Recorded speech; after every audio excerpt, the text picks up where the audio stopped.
Hey guys, welcome to our channel. இன்னைக்கு கருவாட்டு குழம்பு எப்படி செய்யலான்றதை பார்க்கலாம். அதுக்கு தேவையான பொருட்கள் என்னென்ன அப்படின்றத ஃபஸ்ட்டு பார்த்துடலாம். சின்ன வெங்காயம், பூண்டு, தக்காளி, கொஞ்சமாக கருவேப்பிலை, கருவாட்டு குழம்புக்கு தேவையான கருவாடு. இன்றைக்கி நான் நகர மீன் கருவாடு எடுத்திருக்கேன். ஒரு எலுமிச்சம்பழ சைஸ் அளவுக்கு புளி. இப்போது ஒரு பாத்திரத்தை எடுத்து அதில் கொஞ்சமாக எண்ணெய் ஊற்றிக்கலாம்.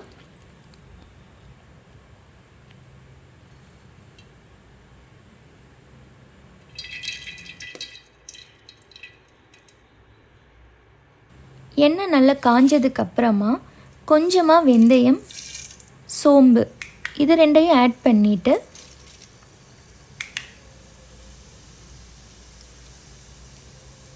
வெந்தயமும் சோம்பும் நல்லா பொரிஞ்சு வந்ததுக்கப்புறமா சின்ன வெங்காயத்தை ஆட் பண்ணிக்கலாம்.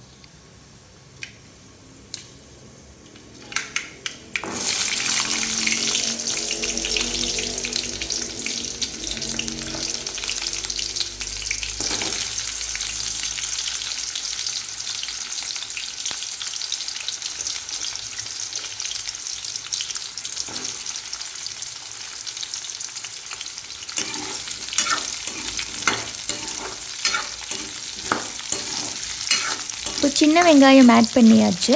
சின்ன வெங்காயம் நல்லா வதங்கினதுக்கப்புறமா அது கூட கொஞ்சம் பூண்டு ஆட் பண்ணிக்கலாம்.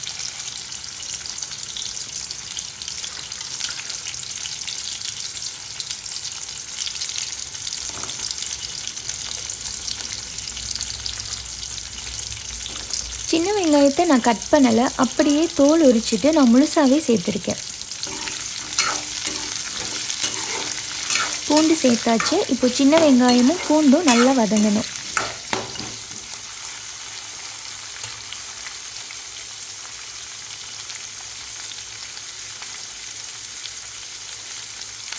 இப்போ இது கூட கொஞ்சமாக கருவேப்பிலை,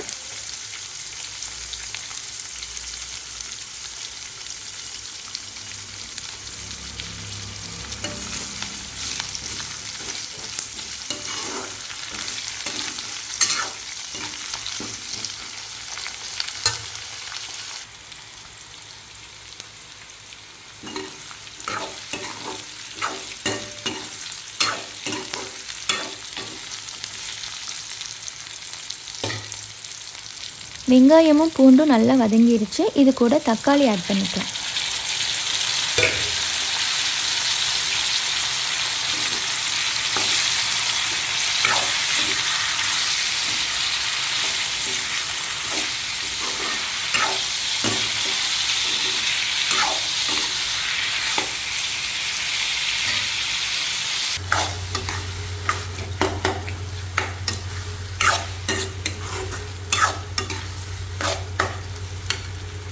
தக்காளி நல்லா வதங்கிடுச்சு. இப்போது இதுக்கு தேவையான மசாலா ஆட் பண்ணிக்கலாம்.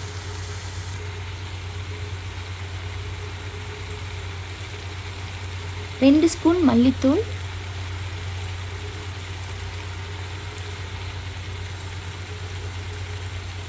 மிளகாத்தூள் 2 ஸ்பூன்.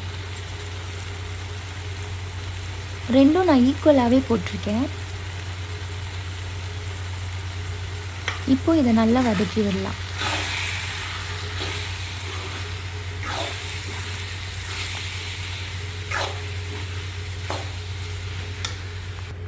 இப்போ நாம் புளி எடுத்து வச்சுருந்தோம் இல்லையா, அது கூட தண்ணி சேர்த்துட்டு அதை நல்லா கரைச்சி எடுத்துக்கலாம்.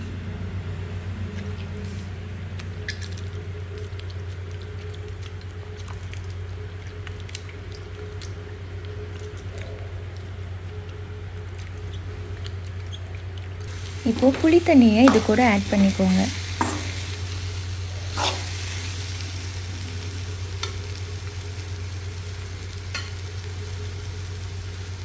கரைச்ச புளியை இது கூட ஆட் பண்ணியாச்சு.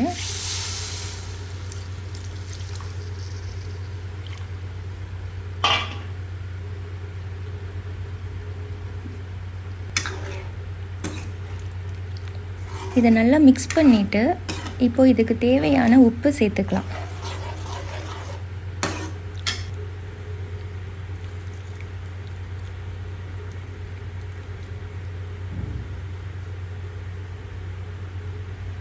உப்பு சேர்த்து நல்லா கொதி வந்ததுக்கப்புறமா இது கூட கருவாடை ஆட் பண்ணிக்கலாம்.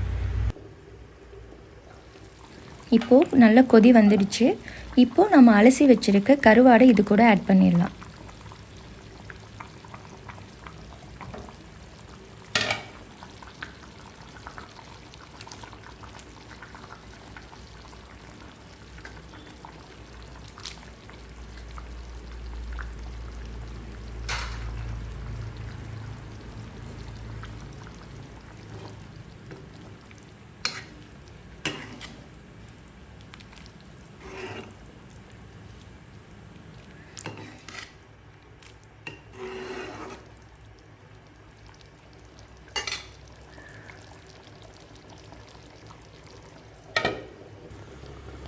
கருவாடு சேர்த்து கருவாடு நல்லா வெந்ததுக்கப்புறமா கேஸ் ஆஃப் பண்ணிடலாம்.